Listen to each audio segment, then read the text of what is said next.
So, like Aaron said, I'm Chef Kisha Washington, and I don't even know where to start.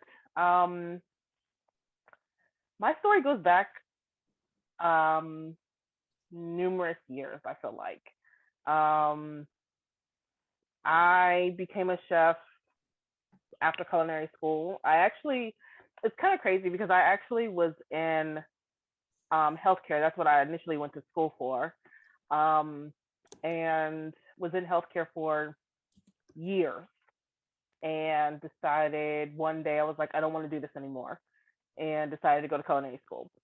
Um, did culinary school, did a dual program, got a bachelor's degree, and I didn't want to go work in a restaurant. So I decided to start my own private chef business, um, which was kind of crazy at the time because I was thinking, I don't know what the hell I'm doing. but yeah, I decided to start my own private chef business. And that's kind of how I kind of got into the culinary field. I've always loved cooking, um, always found it to be peaceful, and now is initially part of my self care with cooking, but um, just never really thought I could do it professionally. And once I decided to start my own business, it it was tough. It was tough in the beginning. I had already been previously kind of going through some things in my personal life um, initially, and I felt like culinary school and the culinary industry kind of gave me a place to put those things that I kind of bottled up a lot, didn't really talk about a lot. Um, and it kind of helped me through some really tough times. Um, so I initially, um, when I first started the business, I actually was working for a doctor at the same time. So I had a full time job and plus had my business. Um, it was the hardest thing probably I ever went through for 10 years. I stayed at that job for 10 years. Um, it was just tough every day because not only was I not doing what I wanted to do, um, the job was just really taking a serious toll on me. Um, it was in DC, downtown, and I was living in Maryland. So that drive every day and not being able to do what I really wanted to do was just really hard. Um, until one day the doctor decided that I don't want to do this anymore and I'm going to close the business and that's it. And I finally was able to become a full-time entrepreneur in 2019. Um, so kind of going from having to work that 9 to 5 job to totally being on my own was something totally different that I've never been through. I was kind of already dealing with some mental health issues. I feel like I've always, even younger, when I was a child, I've always had a really bad anxiety issue. Um, I was very quiet, very reserved, um, didn't really talk much, um, which is kind of weird because in high school I was a cheerleader and like, you know, in choir and stuff like that. So it was kind of like it would look like two totally different people. And um, I tried to I tried to get that quiet side to come out a little bit more, to be a little bit more outgoing. And I kind of felt that finally being a full-time entrepreneur would kind of do that because you kind of think about it when you're in a business, when you have to do things on your own and have to manage a kitchen and manage people and stuff like that, you would think that your personality should come out then. that you should be able to shine in, that you should be able to become outspoken and say what you need to say and stuff like that. But I still struggled through that. Um,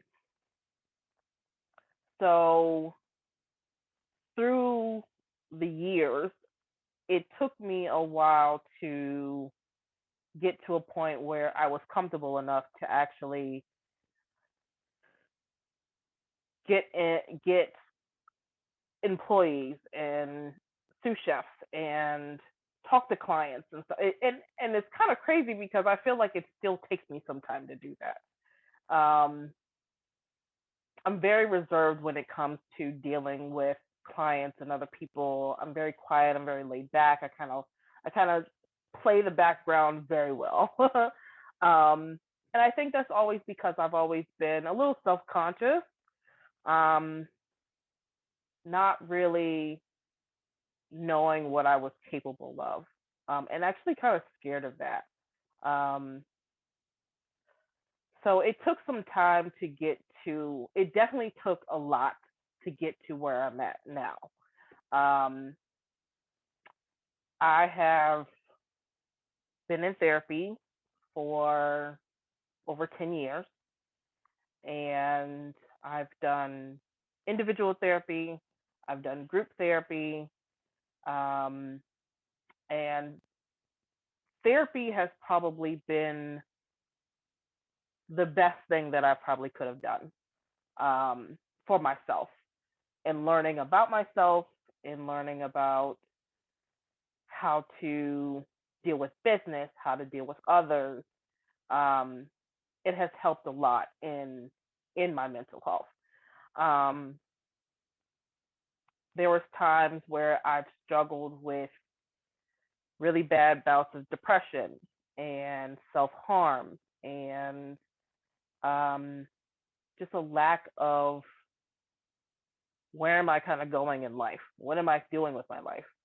Um, and it always seems to come back to cooking that has always kind of put me back on the right path I need to go to.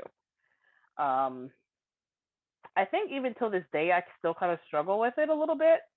Um, I do find myself getting in moments where I'm just kind of like, why am I doing this? Why am I still in this business? Um, and the thing that keeps coming up for me is that I love it so much. Um, but now I feel like I found a avenue now that I want to stay in this industry even more, and that's starting the foundation that I started. So kind of going into that a little bit, um, I started the foundation because um, so I had a fiance in 2019, and me and him had talked about um, trying to find something that could help chefs in a number of different ways, um, that kind of help like the three main things that we see chefs kind of go through or that ourselves were going through, because he was a chef as well. And we kind of knew that we needed money for funding when it comes to businesses, when it comes to jackets and knives and schooling. Like chefs really need those things. Like that's kind of like the one part of the foundation that chefs really need those things. So we wanted to find a way that we could collect money or get money to help chefs build those things around what they needed.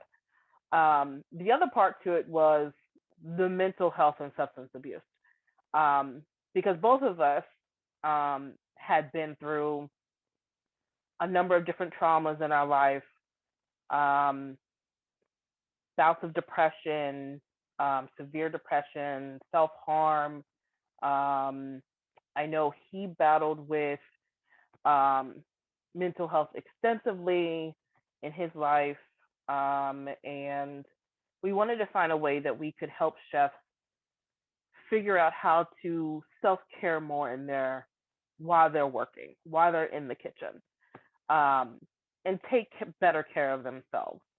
So that was another part. And then we know we wanted to do the mentorship because it always seems to bring about a great space for others to help you. So if we could connect to the community and connect to other chefs that have been to the places that these chefs have been to, um, that could really make a difference in a chef's life. So we tried out the idea, and I was like, let's see what we can do with it. So we had been talking about it for a while, and I had went to so he lived in Louisiana. I had traveled to his home in December of 2019 and was supposed to be there for the holidays. It was great because he lived with his mom and his mom was there. His family was there, so it was a great time to spend some time with his family and see how they celebrate the holidays and everything. So it was great. Um, but after I think it was a week or so after Christmas, um, his mom passed away, and we actually found her in her room, and tried to revive her and everything, and we couldn't. So that was really hard, um, because I had never um, I've I've had experience something like that in previous years with one of my best friends that had passed away suddenly. But to experience it again was very difficult. Um, and I can only imagine what he was going through to lose his mom. Um, so it was a very difficult time. And um, had the funeral, everything just seemed to go by so fast at that time. And he was struggling a lot with his mom passing and everything, and everything kind of surrounding that. I eventually came home. I flew back home, and um, we, I thought, so what I thought we were going to continue the things we were going to do and build the business and stuff like that, but he was struggling a lot, and had a nervous breakdown when I left. Um, I got home on a Sunday evening and got a call Monday morning that he had um, hung himself and died by suicide. And so that um,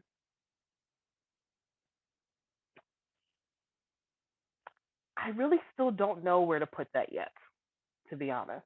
Um, it's only been 2 years. Actually, his anniversary is this Thursday, on the 20th. So I still struggle with it every day, and I I'm still not sure where to put it yet. I'm not sure where to put it yet, even though it's been 2 years. But I knew that I wanted to keep a promise to him that I wanted to find something that could help chefs and what we were trying to do. So I started the foundation in 2020 during COVID, and the craziness that was going on. I started the business in April of 2020, and dedicated the foundation to him, and um, wanted to see what we could actually do, where we could help in the community, in this industry, anywhere, basically. What can we do to help? Because I just didn't want to see I didn't want to see any other chefs have to go through the things that I had to go through to get to where I was at, or you know how my fiance struggled and where he was at. I didn't want to see other chefs kind of go through that. So I wanted to find a way to where we could help. Um, and that's what we've kind of been doing for the last 2 years in Cooks Creed is um, connecting with other companies, other businesses, with the community, um, on how we can build a connection to help chefs in some way. Um, and it's great because we've gotten tons of partners, and it's so great to see other companies doing the same thing, and that believe in the same thing. Because when I started, I didn't know where to start at. I didn't know which avenues to go. I just kind of, felt like I was throwing caution to the wind and just let's let's see what's out there. And to see so many companies and get so much feedback, on what we can do to help, has been really great. So that's kind of how the foundation kind of came about. Um, and it's hard because it's you kind of get to that point where you on some side you want to forget the bad things that have happened, and you kind of want to put it in the back of your mind a little bit, but it's hard because I feel like I see him every day when I work on stuff for the foundation, when I see his pictures, um, and it's still it's still very difficult. It still feels brand new, to be honest. Um, I know there's days that I have great days and everything's just works out well and stuff, and then there's days that just are not great. Um, I still have those days where I cry a whole day or stay in the bed, um, just because I think that grieving process is still there. But I still think that doing the work that we set out to do is what kind of helps me move forward every day. Um, it kind of gives me that motivation that I need, that you're doing this for not just you, not just someone that you lost, but you're doing this for everybody that needs it. And so that's kind of where I find my motivation at. It's difficult to get motivated every day, but I try to remember um, that it's worth it in the end. It's worth it. Um, so that's kind of where the foundation kind of came up about. For myself, um, as far as self care, um, it takes a lot. It takes a lot. Um, I meditate a lot. I cook a lot. I read a lot. I write a lot. Um, One of the things in therapy that has helped me, um, is journaling whenever I can. I journal when I can, whenever I can. Even when I'm out and about, I take a little notebook with me and I just journal sometimes. Um, I take a lot of vitamins. Um, and I try to do things that make me happy, that make me feel good, that put me in a good mood. Um, so that's cooking, that's gaming now, which is great. That's being outside. I love being outside, which is one of my favorite things to do. Um, so whenever I get a chance to do those things, um, I make sure that I'm doing something that makes me happy. Um, but it's very hard to take care of yourself when you feel like you have a responsibility to others, when you feel that there is things that need to be done. So it's, to me, it's very important that I kind of be selfish in that, in a way, um, to take care of myself first. Because I kind of feel like if I don't take care of me, who's going to take care of me? I got to take care of myself first. And before I can take care of others, I have to take care of myself first. And that's always not an easy task, because I still find myself needing help sometimes, and I'm one of those people that hates asking for help. I hate it, um, but I know it's necessary with the things that I have going on and where I need to be at. Um, so self care to me is very important. Um, I try to breathe through most days as much as I can. Because sometimes you gotta take those breaks and put things down for a minute. I have a hard time doing that. I have a hard time putting things down and just moving forward. Um, and sometimes I have to be told, like, okay, put your business down, put this down, and let's talk it out. Let's write it out. Let's meditate about it, something, um, before you get overwhelmed. And to me, that's probably one of my biggest things that I'm still working on to this day, is being overwhelmed in my anxiety. Um, it's hard. It's really hard. Um, but I'm glad that there are groups like this, and I still have my therapy and stuff to just kind of talk things out a little bit, and try to refocus or get a different perspective on what someone else may be going through, um, and learn from it, which I think is important too.